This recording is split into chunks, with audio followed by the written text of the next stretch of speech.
pasisilip. Kabataan, ano nga bang kinalaman sa pag-unlad ng ating mga mamamayan ng ating lipunan? Kung ako ay isang kabataan na maliit, kasi liit ko nga ang between, hindi ba? Umamin kayo. Pero ito ang ating kapangyarihan. Ikaw ay isang kabataan, hindi ka, at marami akong payo. Una, kabataan, hindi ba't malakas ang kapit natin sa mga bagong media? Bakit hindi natin gamitin ang kapangyarihan ito?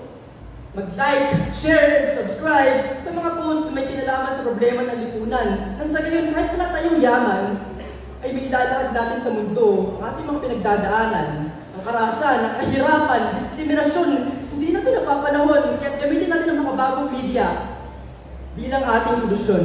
Sapagkat ito ay libre lamang. Pangalawa, hindi ba bilang isang kabataan, oo, inaamin ko na hirap ako. Wala akong sapat na baon, ngunit meron namang malalaking negosyante. Katulad ng bagyo ngayon. Paano ko makatutulong kung maliit ang aking baon? Kabataan, di ba't meron tayong baon? Maan natin kunin ang maliit na porsyento nito.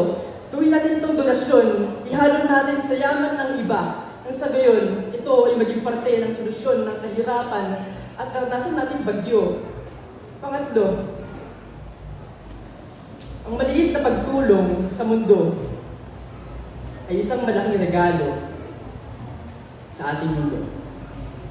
Kaya kung ikaw man ay sabihin nila, nakasindihin mo ang bituin at hindi ka na makita sa mundong iyong kinatatayuan, alalahanin mo na ikaw pa rin naman ang pinakamaliwanag na tala sa sarili mong kalawakan. Ikaw ay isang kabataang pag-asa ng bayan.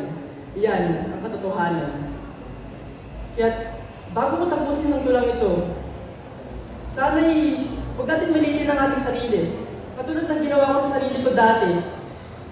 Kaya lang ako naririto ngayon dahil nalampasan ko yun.